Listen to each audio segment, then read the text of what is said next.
NDA में सब कुछ ठीक नहीं है और जीतन राम मांझी ने नीतीश कुमार और भाजपा दोनों की टेंशन बढ़ा दी है। अब क्या होगा? क्या इंडिया गठबंधन अब धीरे धीरे आगे बढ़ेगा और एनडीए का कुनबा टूटेगा, या फिर अब जीतन राम मांझी एनडीए गठबंधन को आंखें दिखा रहे हैं?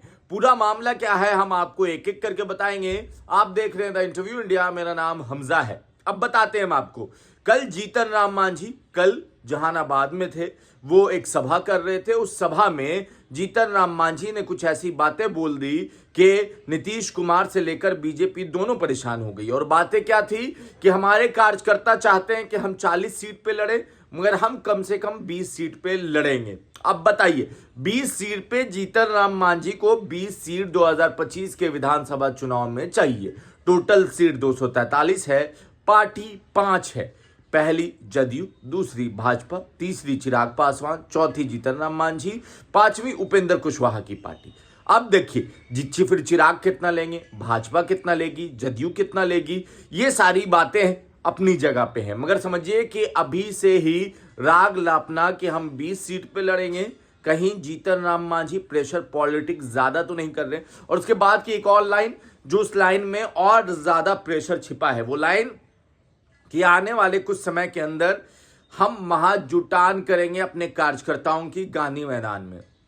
गांधी मैदान में जो भी जुटान होता है वो एक तरह से शक्ति प्रदर्शन होता है। क्या अब जीतन राम मांझी एकदम फ्रंट फुट पे आकर बैटिंग करने के मूड में है, कोई बकसने के मूड में नहीं है? 2020 का ट्रैक रिकॉर्ड बता दे। 2020 में जीतन राम मांझी 7 सीट पे चुनाव लड़े थे, जिसमें से 4 पे जीत मिली थी और 3 पे हार मिली थी। और आखिरी टाइम पे नीतीश कुमार ने उनको अपने कोटे से 7 सीटें दी थी।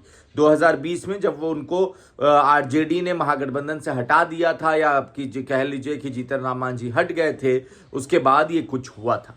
मगर अब क्या? अब जिस तरह से फ्रंट फुट पे लड़ाई हो रही है, सीटों की मांग हो रही है, सारी बातें हो रही हैं कि कौन कितनी सीट पे लड़ेगा। और जो राजद है वो ये कह रही है बार बार कि एनडीए एकजुट होकर चुनाव नहीं लड़ेगा। भले ही यात्रा पे निकल रहे हैं उनके प्रदेश अध्यक्ष, 15 जनवरी से जो यात्रा होनी है उस यात्रा पे जाएंगे।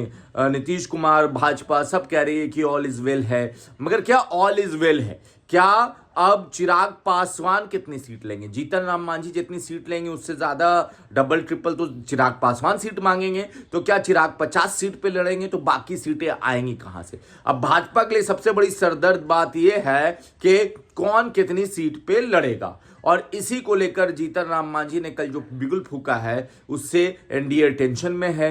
आरजेडी महागठबंधन में उतना कुछ खास नहीं है, क्योंकि उनका गठबंधन इतना बड़ा नहीं। उनके साथ कांग्रेस है, उनके साथ माले है, उनके साथ अभी तक मुकेश सहनी है। तो 243 में बंटवारा इजी हो सकता है। मगर इधर जो पार्टी है, 5 पार्टी, 3 बड़ी पार्टी, वो खुद को कैसे एडजस्ट करेगी? आपको क्या लगता है? आप अपनी राय नीचे कमेंट बॉक्स में लिखें। ज्यादा से ज्यादा वीडियो को शेयर करें। धन्यवाद।